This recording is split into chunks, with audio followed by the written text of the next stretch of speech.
Αγαπητοί μαθητές, γεια σας! Σήμερα θα εξηγήσω τη διαφορά ανάμεσα στις λέξεις αίσθημα και συναίσθημα. Πολλοί νομίζουν ότι αυτές οι δύο λέξεις έχουν την ίδια σημασία και τις χρησιμοποιούν με τον ίδιο τρόπο. Ωστόσο, υπάρχουν κάποιες διαφορές. Αρχικά, η λέξη αίσθημα αναφέρεται στην εντύπωση που μας δημιουργείται από ερεθίσματα στα αισθητήρια όργανα ή σε άλλα σημεία του σώματος, όπως το οπτικό, το γευστικό, το ακουστικό και άλλα. Έτσι λοιπόν, όλες οι παράγωγες λέξεις αισθάνομαι, αίσθημα, αίσθηση λειτουργούν με τον ίδιο τρόπο.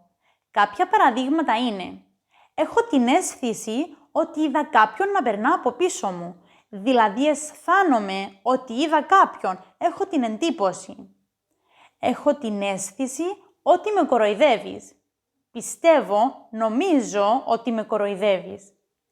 Έχω ένα μεγάλο αίσθημα πείνας. Δηλαδή νιώθω ότι πεινάω πάρα πολύ. Αισθάνομαι πολύ ζέστη σήμερα ή αισθάνομαι πολύ κρύο σήμερα. Νιώθω πολύ ζέστη ή πολύ κρύο. Όταν πίνω κάτι παγωμένο, αισθάνομαι μεγάλο πόνο στο δόντι μου, δηλαδή νιώθω μεγάλο πόνο. Αισθάνομαι πολύ κουρασμένη σήμερα, νιώθω δηλαδή πολύ κουρασμένη. Όσον αφορά τη λέξη συναίσθημα, αναφέρεται σε μια ευχάριστη ή δυσάρεστη κατάσταση, η οποία προκαλείται από αισθήματα ή σκέψεις. Κάποια παραδείγματα είναι: η νίκη λειτουργεί με το συναίσθημα και όχι με τη λογική.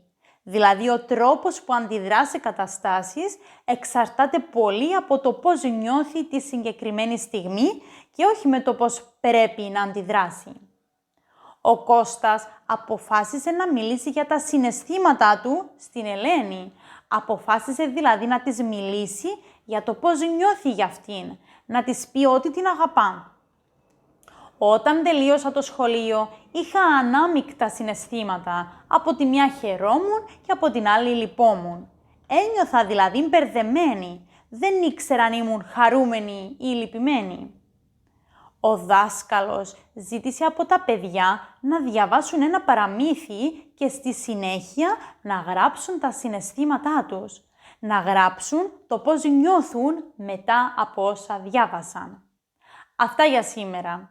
Ελπίζω να ξεχωρίσατε τώρα σε ποιες περιπτώσεις χρησιμοποιούμε το αίσθημα και το συναίσθημα και να τις εντάσσετε σωστά στις προτάσεις σας.